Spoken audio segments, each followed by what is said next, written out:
JSW Energy. That stock was buzzing lately on account of them securing a short-term PPA, a power purchase agreement, we understand, with the Karnataka SEB, the Karnataka Discom. DK Shivakumar, of the Energy Department of the Government of Karnataka, has just joined us now to get a sense of what are the opportunities in the power space in South India. Mr. Shivakumar, thank you very much for joining us this morning. Can we start with this PPA power purchase agreement, which apparently was signed between JSW Energy and your state's Discom? Is that right?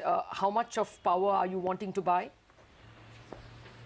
See, we wanted to have a short-term power.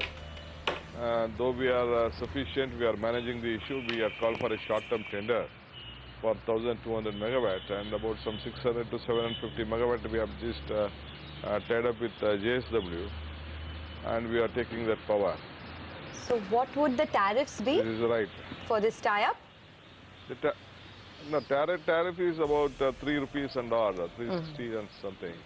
So why only short term? Will you ever think of making it a slightly longer term contract at all? No, see what has happened in Karnataka, we have already planned for this Kudgi plant is there. Kudgi, Ermaras and Ballari plant. In these three we are getting more than 2,500. In Kudgi we are getting about 1,200 megawatt. And Ermaras we are getting 1,600 megawatt in the future. And in Ballari we are getting 700 megawatt. In solar, I think we are adding about 1,000 megawatt this year.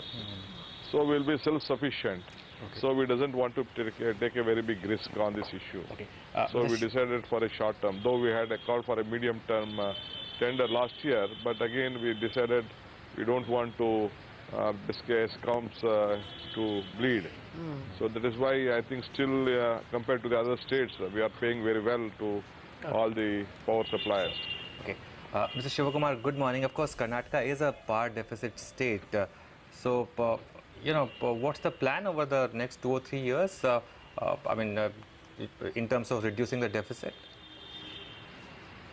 See, yesterday the Pravasi Bharati Divsa ended in Karnataka. See, when all things are right, the central government, whatever may be the political differences we have from the central government and the state government, still the central government thought that Karnataka is a very good destination for industries and various places to be attracted. So they placed the Bangalore as the center for this Pravasi Divsa. And knowing that we have already been equipped on that, we are, I think, we will see that whatever the problems are there, we have a small deficit, that's all. It is not a very big issue. That is for the time being. But since we are the seasons of this rainy season, Karnataka mostly depend, 33% of the power depend upon the hydel sector. So we failed. That is why we had taken this short term. But overall, we are okay.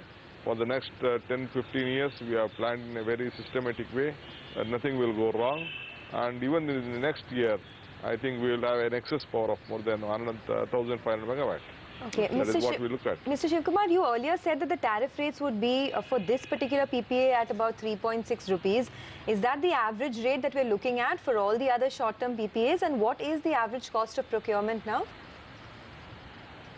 No, average, see, it is in some cases, see, we have tied up with NTPC for 3 rupees 33 paisa in solar. In solar, some will be about 480, some of them in Damodar Valley we have at 4 rupees 50 paisa. In this we got 3 and hard.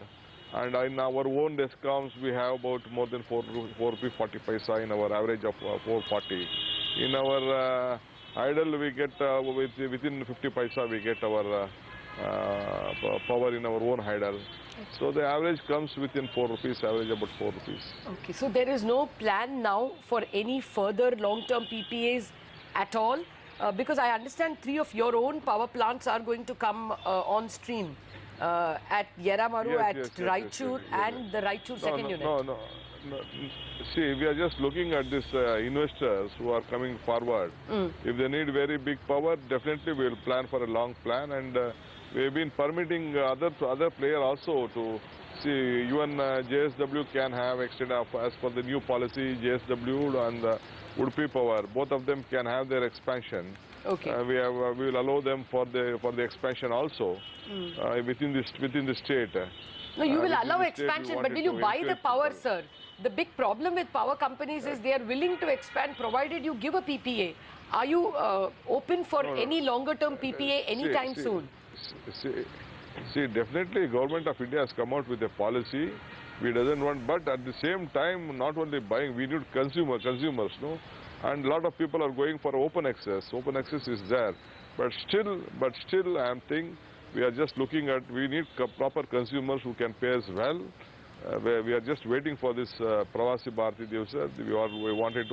We are making a list of who all wanted to invest in Karnataka.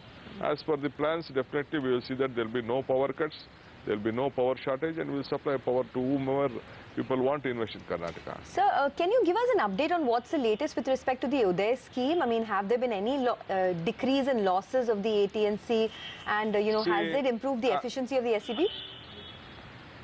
See, in Udaya scheme, I think you have seen the reports. In India, in the quarterly report, Bescom has stood the #1 in performance.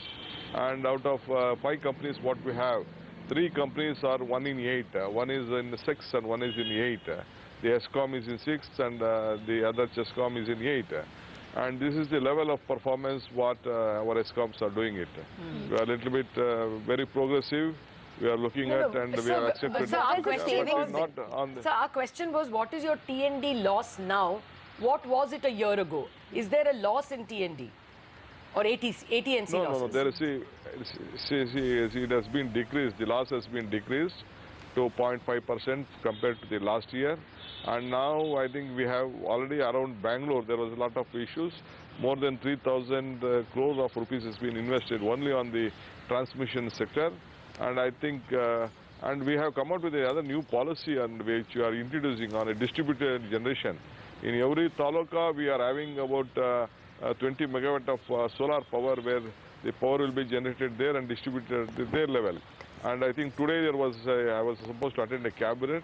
We are coming out with a new solar policy that in every taluk we are going to distribute solar to minimum to 150 to 200. Okay. So that power can be distributed in the same level. So we wanted this 280 losses to be reduced. Okay. This is the plan of action which we are looking at. All right, sir. We'll have to leave it at that. Mr. Shivakumar, thank you very much for joining us with those details. So.